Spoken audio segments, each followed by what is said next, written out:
மதிமுகம் செய்திகள். இன்றைய முக்கிய நிகழ்வுகளை பார்ப்பதற்கு முன்பாக தலைப்பு செய்திகளை பார்க்கலாம். ரூபாய் 39 கோடியே 30 லட்சம் ரூபாய் மதிப்பீட்டில் கட்டப்பட்டுள்ள அரசு அச்சக பணியாளர் குடியிருப்புகள் திறப்பு. காணொலி வாயிலாக திறந்து வைத்தார் முதலமைச்சர் மு.க. ஸ்டாலின்.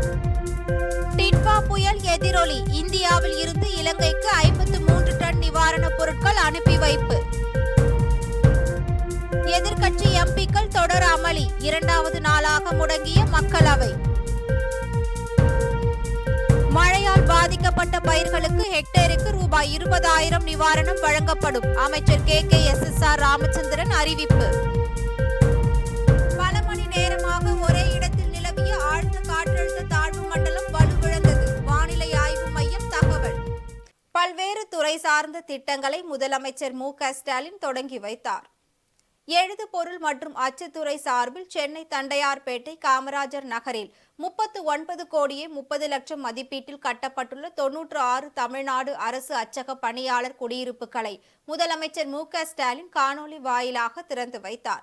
இதனைத் தொடர்ந்து அச்சக பணியாளர்களுக்கான வாடகை குடியிருப்பு ஒதுக்கீட்டு ஆணைகளை வழங்கினார். முன்னதாக இதழியல் துறையில் சமூக மேம்பாட்டிற்காகவும் விளிம்பு நிலை மக்களின் மேம்பாட்டிற்காகவும் பங்காற்றி வரும் சிறந்த இதழியலாளர் ஒருவருக்கு 2021 முதல் கலைஞர் எழுதுகோள் விருது மற்றும் ரூபாய் 5 லட்சம் பரிசு தொகையுடன் பாராட்டு சான்றிதழும் வழங்கப்படும் என்று 2021-2022 ஆண்டிற்கான செய்தி மக்கள் தொடர்பு துறையின் மானிய கோரிக்கையில் அறிவிக்கப்பட்டது. அதன்படி தினத்தந்தி நாளிதழின் நிர்வாக ஆசிரியர் T.E.R. சுகுமாருக்கு கலைஞர் எழுதுகோள் விருதை முதலமைச்சர் மு.க. ஸ்டாலின் வழங்கி சிறப்பித்தார். இலங்கையில் நிலச்சரிவில் சிக்கி தவித்த 30 தமிழர்களும் முதலமைச்சர் மு.க. ஸ்டாலின் முயற்சியால் மீட்கப்பட்டுள்ளனர். டிட்வா புயலால் பெய்த கனமழை, வெள்ளம், நிலச்சரிவால் இலங்கையில் இதுவரை 330 பேர் உயிரிழந்துள்ளனர். இலங்கைக்கு சுற்றுலா சென்ற தமிழ்நாட்டை சேர்ந்த 30 பேர் நவரெலியாவில் ஏற்பட்ட நிலச்சரிவில் சிக்கி 3 நாட்களாக பேருந்திலேயே இருந்து வந்தனர். இதுகுறித்து முதலமைச்சர் மு.க. ஸ்டாலின் இலங்கை கிழக்கு மாகாண முன்னாள் ஆளுநர் செந்தில் தொண்டமானுக்கு அளித்த தகவலின் பேரில் அனைவரையும் மீட்டு அவர் பாதுகாப்பான இடத்தில் தங்க வைத்திருந்தார். இந்நிலையில் முதலமைச்சர் மு.க. ஸ்டாலின் இலங்கை கிழக்கு மாகாண முன்னாள் ஆளுநர் செந்தில் தொண்டைமான் முயற்சியால் 30 பேரும் மீட்கப்பட்டு இன்று காலை சென்னை திரும்பினர். டிட்வா புயல் எதிரொலியாக இந்தியாவில் இருந்து இலங்கைக்கு 53 டன் நிவாரணப் பொருட்கள் அனுப்பி வைக்கப்பட்டது. சமீபத்தில் வங்கக்கடலில் உருவான டிட்வா புயலால் கனமழையுடன் நிலச்சரிவும் வெள்ளப்பெருக்கும் ஏற்பட்டு மக்களின் இயல்பு வாழ்க்கை கடுமையாக பாதிக்கப்பட்டுள்ளது. இந்த கனமழை எதிரொலியாக வீடுகள், குடியிருப்புகள் மற்றும் கட்டிடங்கள் என பல்வேறு பகுதிகளிலும் வெள்ள நீர் சூழ்ந்துள்ளது. இலங்கையில் கனமழையில் சிக்கி இதுவரை 330க்கும் மேற்பட்டோர் உயிரிழந்துள்ளனர். புயல் பாதிப்பு மற்றும் மழை, நிலச்சரிவு, வெள்ளப்பெருக்கால் பாதிக்கப்பட்டுள்ள இலங்கை வாசிகளுக்கு உதவிடும் வகையில் இந்தியா சார்பில் ஆபரேஷன் சாகர் பந்து நடவடிக்கை மேற்கொள்ளப்படுகிறது. இதற்காக INS விக்ராந்த் மற்றும் INS உதயகிரி ஆகிய கப்பல்கள் மூலம் கொழும்பு நகரில் நிவாரண உதவிப் பொருட்கள் வழங்கப்பட்டு வருகின்றன. இதனைத் தொடர்ந்து இந்திய விமானப்படையின் 3 விமானங்களில் இந்தியாவில் இருந்து இலங்கைக்கு நிவாரணப் பொருட்கள் கொண்டு செல்லப்பட்டன. அதில் கூடாரங்கள், தார்பாய்கள், போர்வைகள், சுகாதார நலன் சார்ந்த பொருட்கள் மற்றும் உடனடியாக சாப்பிடக்கூடிய உணவுப் பொருட்கள் உள்ளிட்ட 12 டன் நிவாரணப் பொருட்கள் அனுப்பி வைக்கப்பட்டது.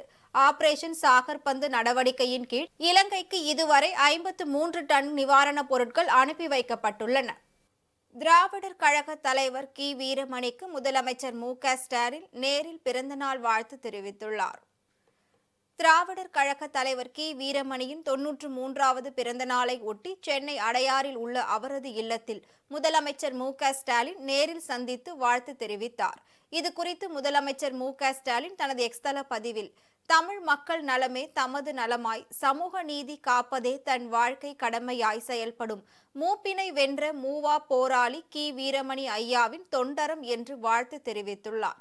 பெரியாரிய தடியும் பேரறிஞரின் மதியும் முத்தமிழ் அறிஞரிடம் கற்ற உழைப்பும் கொண்டு திராவிட மாடல் நல்லாட்சியை நிலைக்க செய்வோம். ஆசிரியர் ஐயாவின் அறிவுரைகளோடு தமிழ்நாட்டை தொடர்ந்து காப்போம் என்றும் பதிவிட்டுள்ளார். இதனைத் தொடர்ந்து பள்ளி கல்வித்துறை அமைச்சர் அன்பில் மகேஷ் தனது பிறந்த நாளை ஒட்டி முதலமைச்சர் மு.க. ஸ்டாலின் நேரில் சந்தித்து வாழ்த்து பெற்றார்.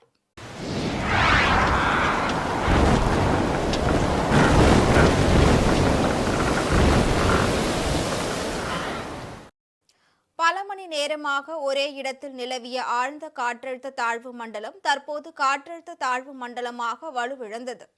டிட்வா புயல் ஆழ்ந்த காற்றழுத்த தாழ்வு மண்டலமாக வலுவிழந்து சென்னையை நோக்கி நகர்ந்து வந்த நிலையில் நகர் முழுவதும் கனமழை பெய்தது.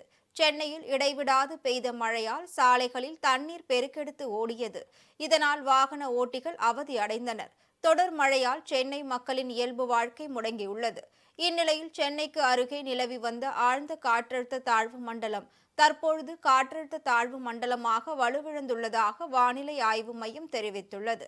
சென்னைக்கு 40 கிலோமீட்டர் தொலைவில் மையம் கொண்டுள்ள காற்றழுத்த தாழ்வு மண்டலம் மணிக்கு 3 கிலோமீட்டர் வேகத்தில் நகர்ந்து வருவதாகவும் அடுத்த 12 மணி நேரத்திற்கு காற்றழுத்த தாழ்வு மண்டலம் அதன் தீவிரத்தை தக்க வைத்துக் கொள்ள வாய்ப்புள்ளது என்றும் அதன் பிறகு கடற்கரையை நோக்கி நகர்ந்து ஆழ்ந்த காற்றழுத்த தாழ்வு பகுதியாக வலுவிழக்கும் என்றும் கணிக்கப்பட்டுள்ளது. இந்நிலையில் காற்றழுத்த தாழ்வு மண்டலம் காரணமாக சென்னை, திருவள்ளூர், காஞ்சிபுரம் மற்றும் செங்கல்பட்டு ஆகிய 4 மாவட்டங்களுக்கு இன்று கனமழை எச்சரிக்கை விடுக்கப்பட்டுள்ளது. கனமழை எச்சரிக்கையை தொடர்ந்து சென்னை, திருவள்ளூர், செங்கல்பட்டு மற்றும் காஞ்சிபுரம் மாவட்டங்களில் உள்ள பள்ளி கல்லூரிகளுக்கு இன்று விடுமுறையும் அளிக்கப்பட்டுள்ளது. மேலும் இன்று நடைபெற இருந்த பருவத் தேர்வுகள் ஒத்திவைக்கப்படுவதாகவும் சென்னை பல்கலைக்கழகம், அண்ணா பல்கலைக்கழகம் அறிவித்துள்ளது. எதிர்க்கட்சி எம்பிக்களின் அமளியை தொடர்ந்து மக்களவை 2வது நாளாக முடங்கியுள்ளது. நாடாளுமன்ற குளிர்கால கூட்டத்தொடர் திங்கட்கிழமை தொடங்கியது.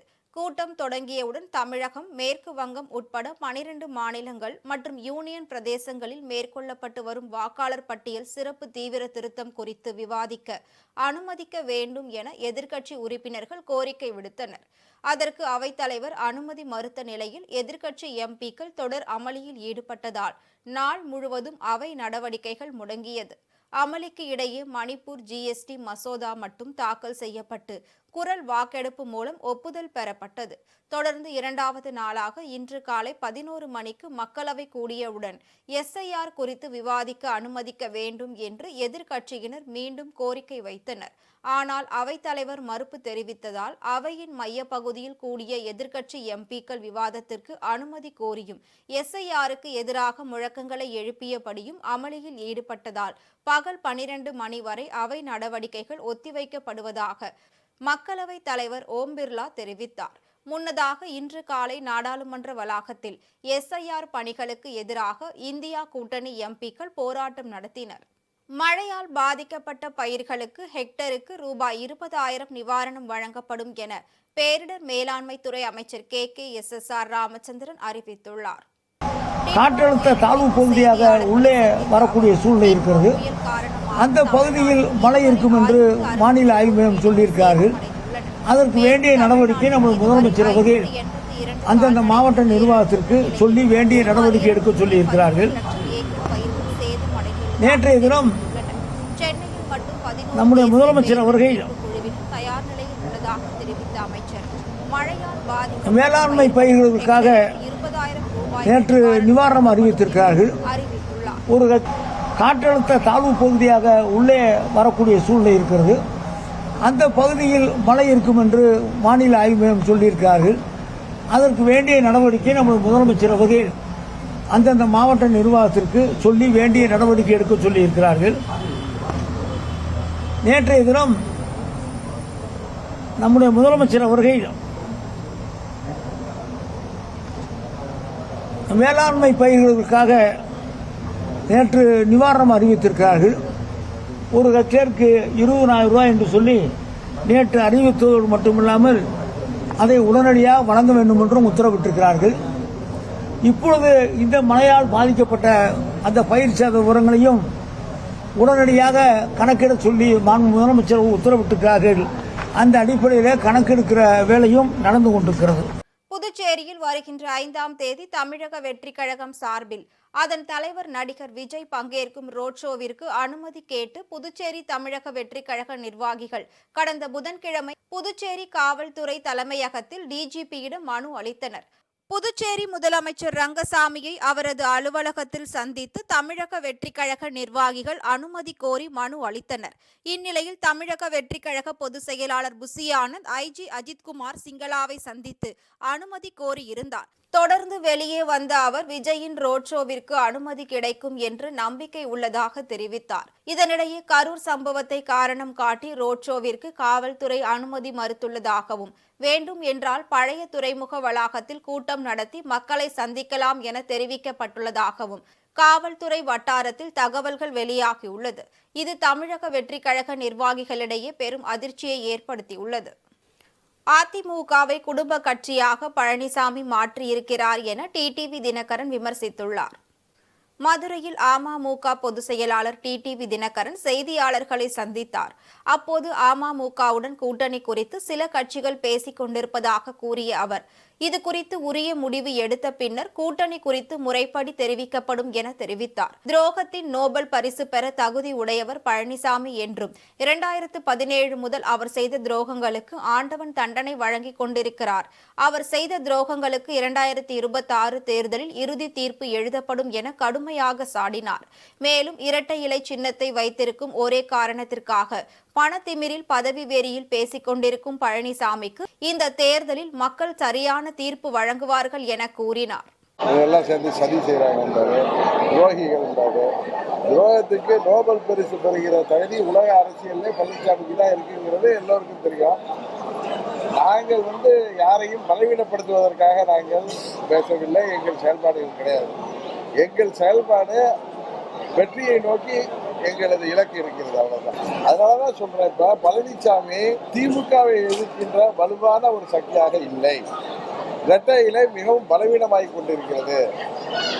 21 தேர்தலை ஏற்பட்ட அந்த நிலை கூட இல்லாமல் பழனிசாமி 3வது இடத்திற்கு தள்ளப்படுகின்ற சூழ்நிலை நிலவுகிறது. அது விஜய் அவர்களின் வரவுக்கு பிறகு விஜய் தலைமையில் ஒருவேளை நல்ல ஒரு சிறப்பான கூட்டணி அமைந்தால் அது திமுகவுக்கு கடுமையான போட்டியாக இருக்கக்கூடும் என்றுதான் நான் சொல்றேன். நான் கரெக்டா சொல்றேன், கடுமையான போட்டியை நிலவும் தான் சொல்றேன் தவிர நான் அவர் வெற்றி பெற்று விட்டார், வெற்றி பெறுவார்னு நான் எங்கேயும் சொல்றேன். கடுமையான போட்டிக்கு இருக்கோம், அதுக்கப்புறம் மக்கள் தான் முடிவு செய்யும். சிவகங்கை மாவட்டத்தில் ஏற்பட்ட சாலை விபத்தில் காயமடைந்தவர்களின் குடும்பத்தினரை போக்குவரத்து துறை அமைச்சர் எஸ். சிவசங்கர் நேரில் சந்தித்து ஆறுதல் கூறினார். சிவகங்கை மாவட்டம் காரைக்குடி பேருந்து நிலையத்தில் இருந்து அரசு பேருந்து ஒன்று திண்டுக்கல்லுக்கு சென்று கொண்டிருந்தது. அதேபோல் கோவை மாவட்டம் மேட்டுப்பாளையத்தில் இருந்து காரைக்குடிக்கு மற்றொரு அரசு பேருந்து சென்று கொண்டிருந்தது. இந்த 2 பேருந்துகளும் சிவகங்கை மாவட்டம் திருப்பத்தூர் அருகே சென்றபோது நேருக்கு நேர் மோதி விபத்துக்குள்ளானது. இந்த விபத்தில் 11 பேர் உயிரிழந்தனர். மேலும் 60க்கும் மேற்பட்டோர் காயமடைந்த நிலையில் அவர்கள் அரசு மருத்துவமனைகளில் சிகிச்சை பெற்று வருகின்றனர். இந்நிலையில் மதுரை அரசு ராஜாஜி மருத்துவமனையில் சிகிச்சை பெற்று வருபவர்களை நேரில் சந்தித்த அமைச்சர் சிவசங்கர் சிகிச்சை முறைகள் குறித்து கேட்டறிந்தார். தொடர்ந்து அவர்களது குடும்பத்தினருக்கு ஆறுதல் கூறினார். தொடர்ந்து செய்தியாளர்களிடம் பேசிய அமைச்சர் சிவசங்கர், இது கடந்த 3 ஆண்டுகளில் நடைபெற்ற மிகப்பெரிய கோர விபத்து எனவும், இந்த விபத்தில் என்ன குற்றம் நடந்துள்ளது என்பது குறித்து ஆய்வு செய்து வருகிறோம் என்றும் கூறினார். அதாவது ஒரு இடைக்கால பணி எல்லா அரசிலும் நடப்பது. இப்பொழுது பணிக்கு ஓட்டுநர் நடத்தின எடுப்பதற்கான இன்டர்வியூலாம் நடைபெற்று அந்த ப்ராசஸ் போயிட்டுருக்கு. 3000 பேர் பணிக்கு எடுக்கிறது. இதற்கிடையில் இப்போ ரிட்டையர்மெண்ட் ஆக அந்த இடங்களை பூர்த்தி செய்கின்ற பணிகளுக்கான நடவடிக்கை எடுக்கும்போது பேருந்துகளை ஓட்டாமல் இருக்க முடியாது என்ற அடிப்படையில் ஒப்பந்த வடிவத்தில் அவர்களை ஏற்றுவோம். அவர்களை அரசு நேரடியாக எடுக்கின்ற ஓட்டுநர் நடத்தினர் பணிக்கு வந்தவர்கள் அவர்கள் வெளியிட்டு விடுவார்கள். இது வழக்கமான ஒரு நடைமுறை தான். தொடர்ந்து இல்லை, தொடர்ந்து ஒரு நிமிஷம். தென்காசியில் நடந்தது தனியார் பேருந்து, அது தனியார் பேருந்து ஏற்பட்ட விபத்து. இது அரசு பேருந்து விபத்து. இதுவரை இந்த 3 ஆண்டுகளில் அதிகபட்ச ஒரு கோர சம்பவமாக நடைபெற்றிருந்த விபத்து தான். அது குறித்து துறை ரீதியாகவும் ஆய்வு செய்தார்கள். காவல்துறையும் வழக்கு பதிவு செய்து ஆய்வு செய்கிறார்கள். என்ன பிரச்சனை, அதில் என்ன குற்றம் நடந்திருக்கிறது என்று பார்த்து அதை சரி செய்வதற்கு நடவடிக்கை. கார்த்திகை திருநாளை ஒட்டி மதுரை திருப்பரங்குன்றம் மலையில் தீபம் ஏற்ற உயர் நீதிமன்ற மதுரை கிளை உத்தரவிட்டுள்ளது. திருப்பரங்குன்றம் மலை உச்சியில் உள்ள தீபத்தூணில் கார்த்திகை தீபம் ஏற்ற வேண்டும் என மதுரை ஏழுமலையை சேர்ந்த ராம ரவிக்குமார் என்பவர் மதுரை உயர்நீதிமன்றத்தில் மனு தாக்கல் செய்திருந்தார். இது தொடர்பாக கடந்த சில நாட்களுக்கு முன்பு திருப்பரங்குன்றம் மலை உச்சியில் தீபத்தூண் இருக்கும் பகுதியில் நீதிபதி GR சுவாமிநாதன் நேரில் சென்று ஆய்வு மேற்கொண்டார். இந்நிலையில் இந்த வழக்கை விசாரித்த உயர்நீதிமன்ற மதுரை கிளை திருப்பரங்குன்றம் மலை உச்சியில் உள்ள தீபத்தூணில் கார்த்திகை தீபம் ஏற்ற அனுமதித்து உத்தரவிட்டது. இதனை கொண்டாடும் விதமாக மதுரை திருப்பரங்குன்றம் 16 கால் மண்டபம் முன்பு பாஜகவினர் மற்றும் இந்து அமைப்பினர் வெடி வெடித்து கொண்டாட்டத்தில் ஈடுபட்டனர். அப்போது காவல்துறையினர் அவர்களை தடுத்து நிறுத்தியதால் சலசலப்பு ஏற்பட்டது. இதனை அடுத்து பொதுமக்களுக்கு இனிப்புகளை வழங்கி நீதிமன்றத்தின் தீர்ப்பை வரவேற்றனர்.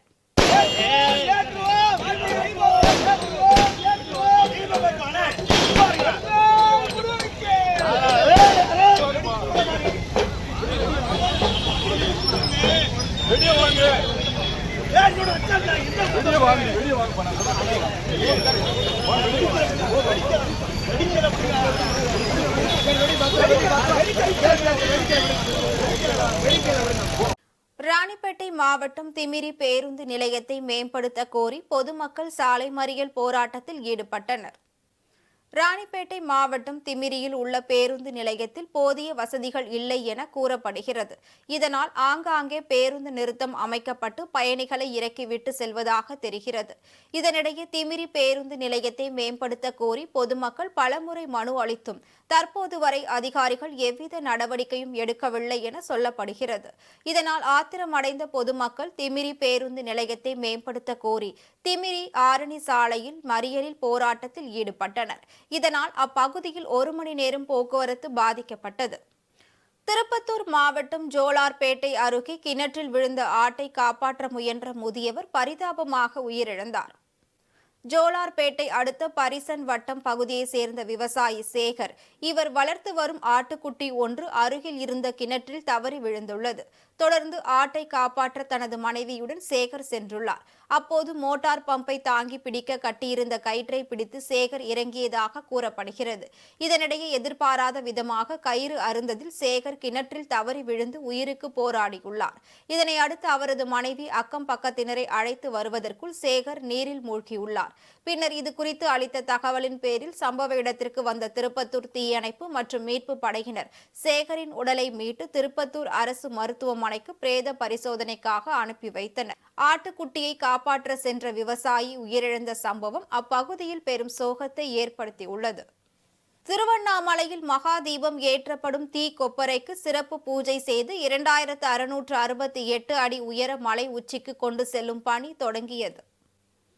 திருவண்ணாமலை அண்ணாமலையார் கோவில் தீப திருவிழா கடந்த 24ஆம் தேதி கொடியேற்றத்துடன் தொடங்கியது.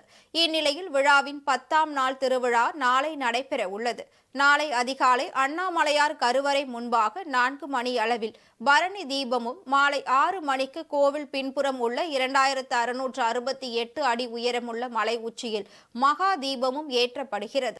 இதனையொட்டி மகாதீபம் ஏற்றப்படும் அர்த்தநாதரீஸ்வரர் உருவம் பதித்த 225 கிலோ எடை கொண்ட கொப்பரைக்கு சிறப்பு பூஜை செய்யப்பட்டு மலை உச்சிக்கு கொண்டு செல்லப்பட்டது. அப்போது பக்தர்கள் மற்றும் ஊழியர்கள் அண்ணாமலையாருக்கு அரோகரா என்ற பக்தி கோஷங்களுடன் தீப கொப்பரையை மலை உச்சிக்கு சுமந்து சென்றனர். சென்னையில் 22 கேரட் ஆபரண தங்கத்தின் விலை சவரனுக்கு 240 ரூபாய் குறைந்து 96,320 ரூபாய்க்கு விற்பனை செய்யப்படுகிறது. நேற்று அதிகரித்து காணப்பட்ட தங்கம் விலை இன்று சற்று குறைந்துள்ளது. அதன்படி சென்னையில் 22 கேரட் ஆபரண தங்கத்தின் விலை கிராமிற்கு 30 ரூபாய் குறைந்து 12,040 ரூபாய்க்கு விற்பனை செய்யப்படுகிறது. மேலும் சவரனுக்கு 240 ரூபாய் குறைந்து 96,320 ரூபாய்க்கு விற்பனை செய்யப்படுகிறது. வெள்ளியின் விலையில் மாற்றம் இன்றி 1 கிராம் வெள்ளியின் விலை 196 ரூபாய்க்கும் 1 கிலோ வெள்ளியின் விலை 1,96,000 ரூபாய்க்கும் விற்பனையாகிறது. ஆசியாவின் ஒரு பகுதியாக உள்ள இந்தோனேஷியாவில் கடந்த வாரம் பெய்த கனமழை காரணமாக ஏற்பட்ட பெரு வெள்ளத்தால் 3 மாகாணங்கள் கடுமையாக பாதிக்கப்பட்டுள்ளன. வடக்கு சுமத்ரா, மேற்கு சுமத்ரா மற்றும் அசே ஆகிய 3 மாகாணங்களில் 14 லட்சம் பேர் பாதிக்கப்பட்டுள்ளனர். மலாக்கா ஜலசந்தியில் ஏற்பட்ட சென்யார் என்ற சூறாவளி புயலால் கனமழை பெய்தும் நிலச்சரிவு ஏற்பட்டும் மக்கள் பலர் உயிரிழந்துள்ளனர். இதுவரை 604 பேர் உயிரிழந்துள்ள நிலையில் 500க்கும் மேற்பட்டோர் மாயமாகியுள்ளனர். மேலும் வெள்ளத்தில் பாலங்கள் அடித்து செல்லப்பட்டும் சாலைகள் சேரும் சகதியும் சூழ்ந்தும் காணப்படுகின்றன. பலர் 3 நாட்களாக உணவு கிடைக்காமல் தவித்து வருகின்றனர். குடிநீர், இணையதள வசதி, மின் இணைப்பு உள்ளிட்ட வசதிகள் இன்றி பலர் அவதி அடைந்து வருகின்றனர். இந்நிலையில் பாதிக்கப்பட்ட பகுதிகளில் தொடர்ந்து மீட்பு பணிகள் மேற்கொள்ளப்பட்டு வருகிறது. மீண்டும் தலைப்புச் செய்திகள். ரூபாய் 39 கோடியே 30 லட்சம் ரூபாய் மதிப்பீட்டில் கட்டப்பட்டுள்ள அரசு அச்சக பணியாளர் குடியிருப்புகள் திறப்பு. காணொலி வாயிலாக திறந்து வைத்தார் முதலமைச்சர் மு.க. ஸ்டாலின். டிட்வா புயல் எதிரொலி. இந்தியாவில் இருந்து இலங்கைக்கு 53 டன் நிவாரணப் பொருட்கள் அனுப்பி வைப்பு. எதிர்க்கட்சி எம்பிக்கள் தொடர் அமளி. 2வது நாளாக முடங்கிய மக்களவை. மழையால் பாதிக்கப்பட்ட பயிர்களுக்கு ஹெக்டேருக்கு ரூபாய் 20,000 நிவாரணம் வழங்கப்படும். அமைச்சர் KKSSR ராமச்சந்திரன் அறிவிப்பு. பல மணி நேரமாக ஒரே இடத்தில் நிலவிய ஆழ்ந்த காற்றழுத்த தாழ்வு மண்டலம் வலுவிழந்தது. வானிலை ஆய்வு மையம் தகவல். இத்துடன் செய்திகள் நிறைவடைந்தன. மீண்டும் செய்திகள் இரவு 8 மணிக்கு. மேலும் செய்திகளை தெரிந்து கொள்ள மதிமுகம் பிரைம் யூடியூப் தளத்தில் இணைந்திருங்கள்.